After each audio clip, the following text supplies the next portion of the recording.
নমস্কার, কণাস food diary থেকে আমি আশিস কণা। আজকে আমি দুটো রেসিপি করে দেখাবো। এখন রমজান মাস চলছে, কিছুদিন পরই ঈদ আসবে।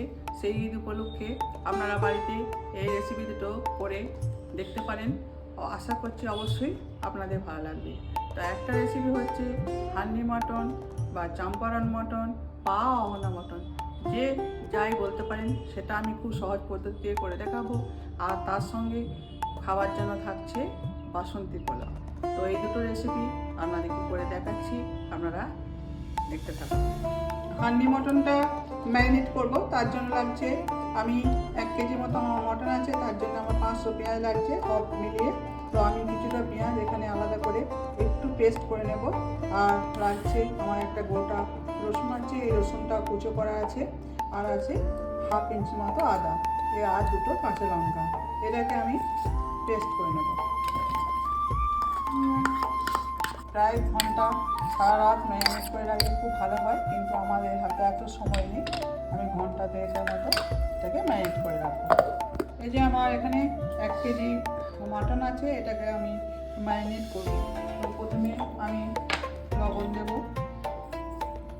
আমি যে দেখালাম সেটা পেস্ট করা আছে, এটা দিয়ে দেবো। 1 টেবিল চামচের মতো টক দই, 1 চামচের মতো ধনের গুঁড়ো, বড় চামচের 1 চামচ জিরের গুঁড়ো। এটা সব 1 কেজি মাটনের পরিমাণ মতো আমি দিচ্ছি। পরিমাণ মতো হলুদ এখানে আছে, এটা সামান্য মিট মশলা আছে, এটা হচ্ছে গরম মশলা গুঁড়ো সব 1 চামচ, চা চামচ। এটা হচ্ছে গোলমরিচের গুঁড়ো, কাশ্মীরি লঙ্কার গুঁড়ো দেবো। এখানে কিছুটা কোচানো পেঁয়াজ এটা এর মধ্যে দিয়ে দেবো, আর কয়েকটা গোটা রসুন। এই ম্যারিনেটটা খুব ভালোভাবে করে রাখতে হবে। এটা যদি আপনারা পারেন সারা রাত এমনি নর্মাল ফ্রিজের মধ্যে ম্যারিনেট করে রাখতে পারেন, কিন্তু আমার এতটা সময় নেই, তার জন্য আমি ঘন্টা 2 জন্য করে রাখছি। এখানে আছে 2 টেবিল চামচের মতো সর্ষের তেল আমি গরম করে নিয়েছি, এটা এর মধ্যে দিয়ে দেবো। তারপর এটা ভালোভাবে ম্যারিনেট করে নিতে হবে।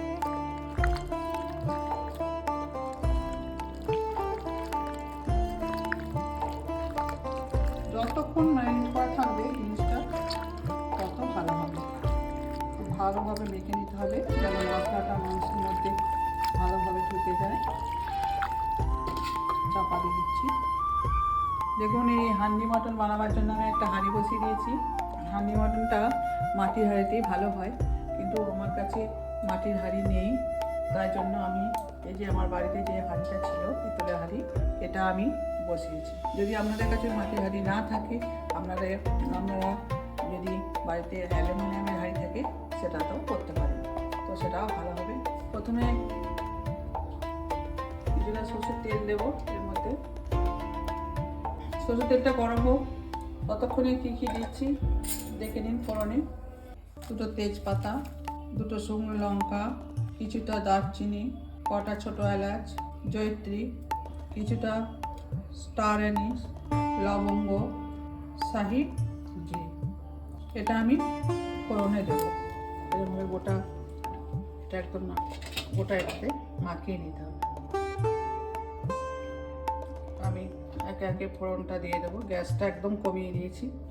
এরপর আস্তে আস্তে ফোড়নটা দিয়ে দেবো। সব আমি একসঙ্গে দিয়ে দিচ্ছি। ফোড়নটা একটু হয়ে গেছে, এরপর কিছুটা পেঁয়াজ আমি তুলে রেখলাম, সেটা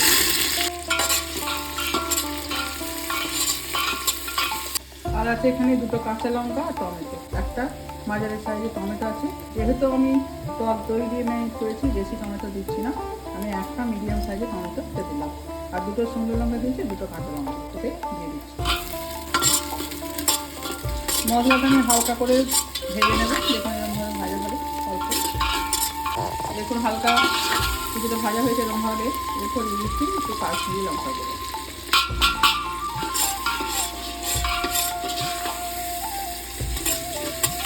আর দেবো একটু চিনি দিচ্ছি। আমি কিছুটা লবণ দিয়ে ম্যারিনেট করে রেখেছি, যেটুকু প্রয়োজন সেটুকু লবণ দিয়ে দেবো।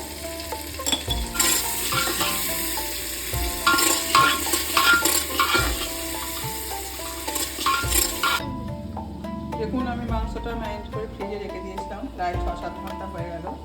এরকমভাবে মাংসটা আমি আধ ঘন্টা হলো এটা বাইরে বের করেছি, সাধারণ টেম্পারেচারে এসে গেছে। যে মাংসটা এরকম ম্যারিনেট করা আছে আমার। দেখুন পেঁয়াজটা এরকমভাবে অল্প হালকা করে ভেজেছি, এবং আমি মাংসটা এর দিয়ে দেবো।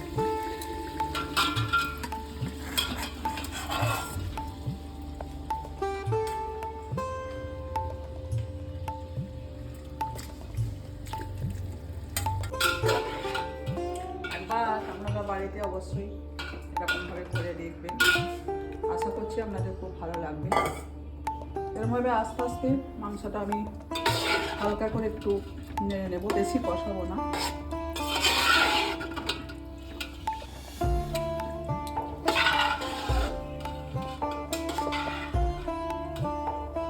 এতে গোটা রসুন দিয়ে পরিষ্কার করা আছে, আমি এর মধ্যে দিয়ে দেবো।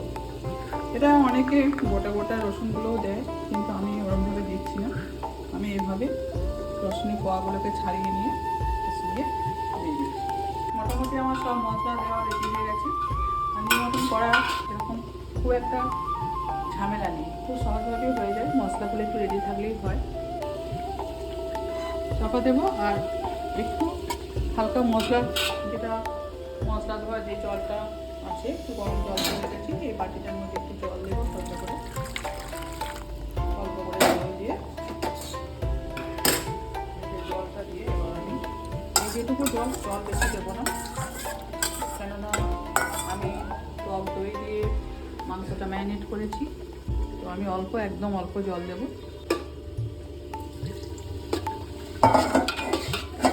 মাংসটা আমার ওখানে হাঁড়িতে আছে।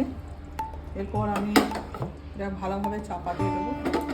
প্রথমে আমি কিছুটা আটা মেখে নিয়েছি, এই আটাটা হাঁড়ির পাশে আমি আস্তে আস্তে দিয়ে দেবো, যাতে ঢাকাটা বাষ্পটা যেন বেরিয়ে না।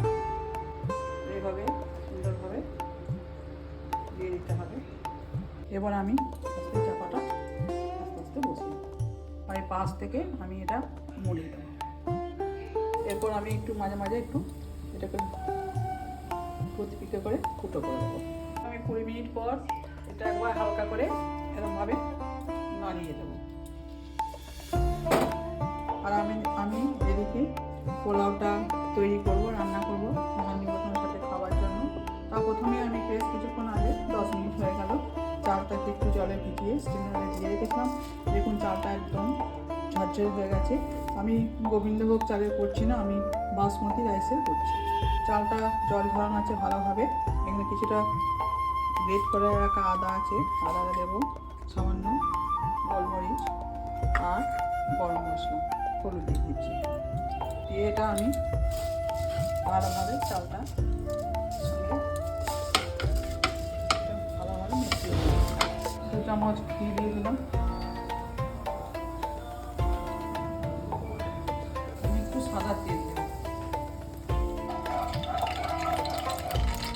আমি ফোড়নগুলো দিয়ে দেবো, তেজপাতা আর দুটো দারচিনি, ছোটো এলাচ, লঙ্কা থেকে এখন দেবো, একটু পরে দেবো।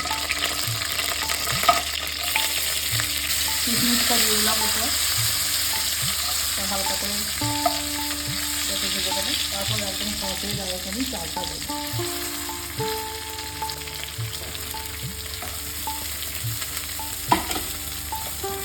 চালটা ভালোভাবে এই ঘিয়ের সঙ্গে ভেজে নিতে হবে। তারপর এতে আমি সামান্য কেশর একটু ভেজানো আছে দিয়ে এটা দিয়ে দেবো। ঠিক আছে চাল ভাজা। এরপর আমি এর সঙ্গে জল মেশাবো। তো সবসময় এটা আমাদেরকে লক্ষ্য রাখতে হবে, পোলাও খেতে যতটা চাল দিয়েছি তার ডবল জল দিতে হবে। তো আমি সবটা জল দেবো না, আমি কিছুটা দুধ দেবো, যেহেতু পোলাও। তো আমি আমার যে এই কাপ আছে মেজারিং কাপ, এই কাপে আমি কম 4 কাপ চাল নিয়েছি। তো আমার এটা দুধ আর জল মিশিয়ে 8 কাপ লাগবে। তো আমি প্রথমে দুধটা দিচ্ছি, আর একটু দুধ, 1.5 কাপের মতো দুধ হবে।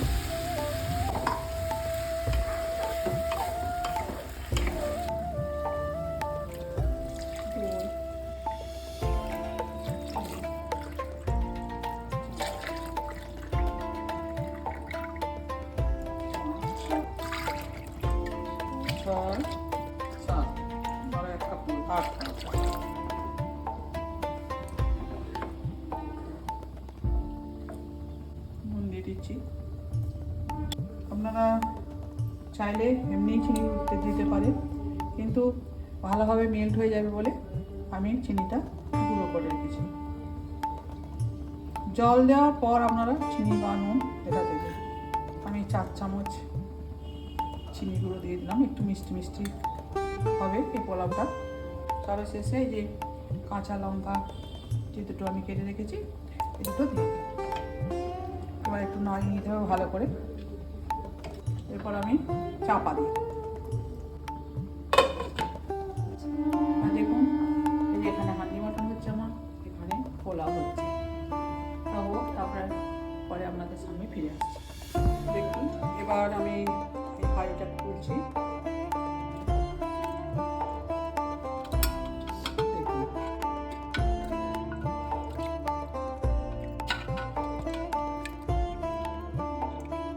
আমার হান্ডি মটন তৈরি হয়ে গেছে, তেলটা সুন্দর ওপরে উঠে এসছে। তো জানি না স্বাদ কেমন হয়েছে, আশা করছি স্বাদ ভালো হবে। তো আমরা খেয়ে পরে দেখবো কেমন স্বাদ হয়। আর এদিকে আমার পোলাওটা হচ্ছে, পোলাওটা হতে আর একটু সময় বাকি আছে। তো পোলাও আর মাটন পরিবেশন করে তারপর আমাদের দেখাচ্ছি। ঝরঝরে বাসন্তী পোলাও রেডি হয়ে গেছে, দেখুন একদম ঝরঝরে হয়েছে। আমি পরিবেশন করছি। তো এর সঙ্গে আমি মাংসটা এই যে হান্ডি মটন করেছি এটা দিয়ে দিলাম। হান্ডি মটন আর বাসন্তী পোলাও আমার রেডি হয়ে গেছে। তো সবাই একবার এই রমজান মাসের শেষে যখন ঈদ আসবে তখন এই রেসিপিগুলো করে দেখবেন, আশা করছি আপনাদের ভালো লাগবে। আর এই রেসিপি আমার পদ্ধতিতে করে আপনাদের কেমন লাগলো সেটা অবশ্যই কমেন্ট করে জানাবেন। সবাই আমাকে লাইক শেয়ার সাবস্ক্রাইব করবেন যদি ভালো লাগে। আর সবাই ভালো থাকবেন, সুস্থ থাকবেন। নমস্কার।